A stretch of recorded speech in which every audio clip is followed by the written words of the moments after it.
അള്ളാന്റെ റസൂലാണ് നമ്മെ പഠിപ്പിക്കുന്നത്. മാത്രമല്ല ഖുർആനിന്റെ അധ്യാപനം എന്താണ്? ആണിനെയും പെണ്ണിനെയും വേർതിരിച്ച് നിർത്തുന്ന കാലഘട്ടത്തിലാണ് ഖുർആനിൽ ആയത്ത് ഇറങ്ങിയത്. അന്നിസാഉ ശഖായിഖുർ റിജാൽ, ആണിന്റെ കൂടപ്പിറപ്പാണ് പെണ്ണ് എന്ന് വിശുദ്ധമായ ഖുർആൻ. ഇനി അതിനേക്കാൾ വലുത് എന്താണെന്നറിയോ?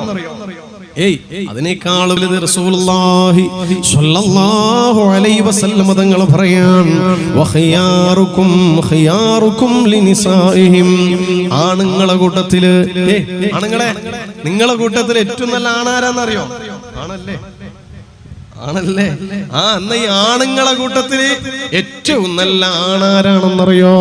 നബി തങ്ങൾ പറയാൻ, അപ്പുറത്തിരിക്കുന്ന ആ മറയുടെ അപ്പുറത്തിരിക്കുന്ന പെണ്ണുങ്ങളോട്, അത് നിന്റെ ഭാര്യയാണെങ്കിലും, അത് നിന്റെ പെങ്ങളാണെങ്കിലും, നിന്റെ ഉമ്മയാണെങ്കിലും, നിന്റെ മകളാണെങ്കിലും, നിന്റെ അയൽവാസിയാണെങ്കിലും, നിന്റെ നാട്ടിലുള്ള പെണ്ണാണെങ്കിലും, ഈ ഭൂമുഖത്ത് ഏതെങ്കിലും ഒരു ഉപ്പാകോ ഉമ്മാകോ പിറന്ന ഒരു പെണ്ണാണെങ്കിലും, നിനക്ക് യാതൊരു ബന്ധവുമില്ല ൊരു സ്ത്രീയാണെങ്കിലും, ആ പെണ്ണിനോട് മാന്യമായി പെരുമാറുന്നവനാരോ അവനാണ് ആണുങ്ങളുടെ കൂട്ടത്തിലെ ഏറ്റവും നല്ലവനെന്ന് മുഹമ്മദുർ റസൂലുള്ളാഹി സ്വല്ലല്ലാഹു അലൈഹി വസല്ലം തങ്ങൾ പറയാൻ.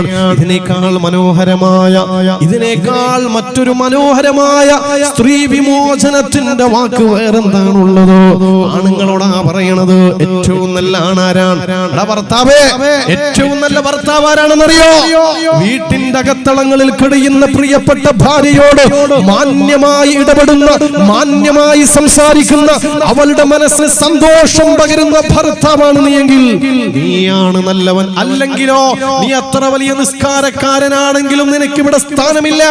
നീ എത്ര വല്ല നോമ്പുകാരനാണെങ്കിലും, നീ എത്ര വലിയ ധർമ്മിഷ്ഠനാണെങ്കിലും, നീ എത്ര വലിയ ഹോജയാണെങ്കിലും, നീ എത്ര വലിയ സാമൂഹിക സാംസ്കാരിക രംഗങ്ങളിൽ നിറഞ്ഞാടുന്ന പ്രവർത്തകനാണെങ്കിലും, നിനക്ക് നിന്റെ പ്രവർത്തനത്തിനും ഒരു സ്ഥാനവുമില്ല.